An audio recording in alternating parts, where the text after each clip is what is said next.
on September 16th, 1993, Corey McKeague spent most of his formative years in the city of Dunfermline, just across the Forth River from the Scottish capital, Edinburgh.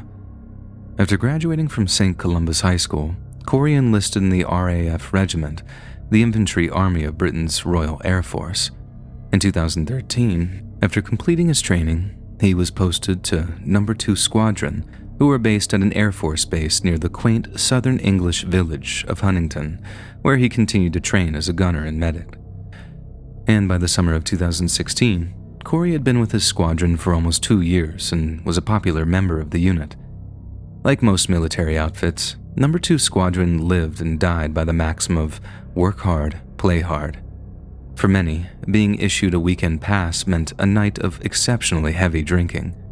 Corey was no exception, and when he too was issued a pass for the last weekend of September, he quickly began organizing a night out.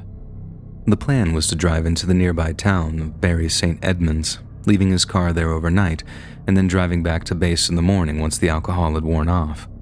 It seemed like a foolproof plan, but little did Corey know, the night would end in one of the most perplexing and unsettling mysteries in recent British history.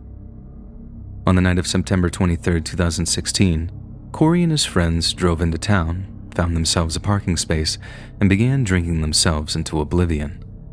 To those unfamiliar with British drinking culture among those in their teens and early 20s, think of it like this. While a Frenchman or an Italian might enjoy a few glasses of wine to accentuate their joy of living, the British drink like they're trying to punish their own livers. Unfortunately, Corey and his friends were no different. They drank relentlessly for hours on end, and by the wee small hours of the following morning, Corey was stumbling around a nightclub known as Flex, visibly intoxicated. It was around this time that one of the bouncers asked Corey to leave. It was against the club's policy to allow extremely intoxicated customers to remain in the venue, and unlike many others, Corey responded very well to being ejected. Despite his level of intoxication, he remained respectful and receptive to the bouncer's demands. The bouncer later said that he was no trouble at all. Corey reportedly apologized to the bouncer for being too drunk and asked if he only inform his friends that he was headed to a nearby fast food restaurant named Mamma Mia's. Security camera footage captured Corey in the restaurant from approximately 1:15 a.m. to 1:30 a.m. However, instead of remaining in place to wait for his friends, Corey exits Mamma Mia's and walks off into the night. At 3:25 a.m., a security camera on Brentgovell Street captured Corey slouching along the sidewalk. The direction that he was moving suggests that he was headed back towards the Flex nightclub in search of his friends. However, for some reason, he turns down Brentgovell Street and the camera suddenly loses sight of him when he enters a small cul-de-sac. The small space Corey walked into was apparently used as a trash storage for an adjacent apartment block, meaning it would have been home to several chest-high garbage cans, affectionately known as wheelie bins. In the UK, it's upsettingly common for an intoxicated youth to sneak into a concealed area to relieve themselves, and from the CCTV footage, it appears that's exactly what Corey does. But if that was the case, he would emerge minutes later at the most. However, after walking into a small contained area with no other viable exits, Corey McKeague was never seen again. Given that he had a weekend pass, Corey's regimental superiors didn't notice his absence until Monday, September 26th. Shockingly, out of all the friends that he had been drinking with that night, not a single one thought his absence was suspicious in any way. They simply had assumed that he'd driven home to Scotland to spend the remainder of his leave there, but didn't bother to call him to confirm. Once they realized that they had a missing airman on their hands, the RAF deployed its own military search and rescue teams to assist local law enforcement, but not a single trace of Corey could be found. Police then reached out to Corey's mother in the hopes that she might shed some light on his behavior, and this is how it was discovered that he had something of a reputation as a rough sleeper. Apparently, after a night of heavy drinking, it wasn't unusual for Corey to find a sheltered doorway or even a large enough bush in which to catch a few hours' sleep. And it's this little detail that led to one of the most horrifying theories ever investigated on this channel.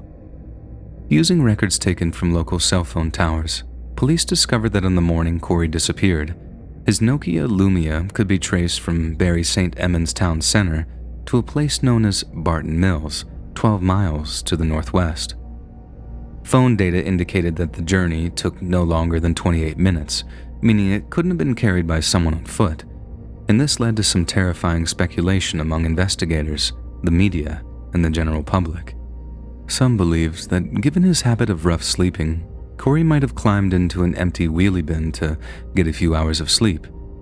And then, considering how busy the local nightlife is on a Friday night, a specially scheduled garbage collection could have resulted in a truly nightmarish death by crushing. This theory led Suffolk police to seize a garbage truck on suspicion that it was carrying Corey's cell phone. However, after an intensive analysis of the truck's storage compartment, nothing was found, and the morbid suspicion was thankfully ruled out. Over the following days, the police continued to search the route between Bury St. Edmunds and Barton Mills, but sadly, not a trace of Corey could be found. As hope began to dwindle and the search started to be scaled down, Corey's mother made a frantic appeal to the general public. In her view, someone must have seen her boy. He couldn't have just vanished out of thin air. However, out of the dozen of potential witnesses in the area at the time of Corey's disappearance, not even one of them came forward with any information. In December of 2016, the police announced that they were searching an area of woodland between Barton Mills and RAF Huntington, assuming that Corey had been the victim of a pre-dawn hit-and-run style vehicle accident. But by the 17th of that month, it became evident that the area was no longer of interest to the police. By that point, Corey's mother had publicly announced that she was mentally preparing herself for the discovery of her son's body.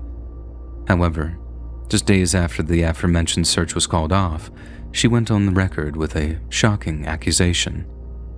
Corey's mother, Nicola Urquhart, publicly shared her belief that Suffolk police were not properly investigating her son's disappearance. She also announced the creation of a GoFundMe page stating that the donations would go towards hiring a private investigator. The fund attracted more than £50,000 in just a few short weeks, yet before she was able to go ahead and hire a PI, Nicola was approached by the Suffolk police and her continued cooperation was secured.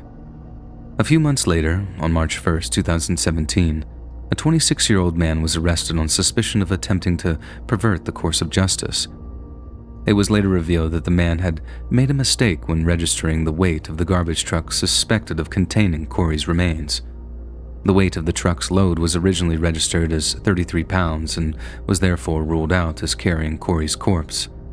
Yet following the unnamed 26-year-old's arrest, it was revealed that the actual weight of the truck's load had been more than 200 pounds. It's not clear how the police discovered this minor detail, but they used it to revert their original theory that a barely conscious Corey had been crushed by a garbage truck after taking shelter in a bin.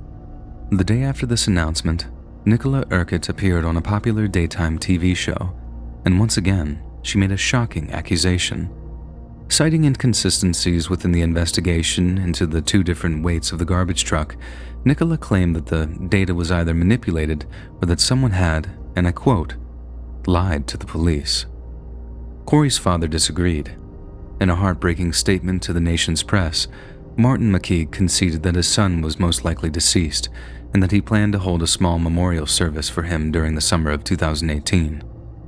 In a later statement posted on social media, Corey's father said his son's remains were most likely somewhere in the county's waste disposal system and that they were essentially irretrievable. Despite this, Corey's mother refused to give up looking for him and stated that she would continue to search for answers on the grounds that Corey was presumed missing rather than presumed deceased. However, in early March 2022, Suffolk Coroner's Court concluded that Corey had died after climbing into a commercial waste bin, which was then tipped into a garbage truck. His eventual death was the result of compression asphyxia in association with multiple injuries. It's worth noting that the results of the coroner's inquest amounted to calculated guess. It might be an estimate made by a highly educated and highly experienced professional, but it's still just an estimate.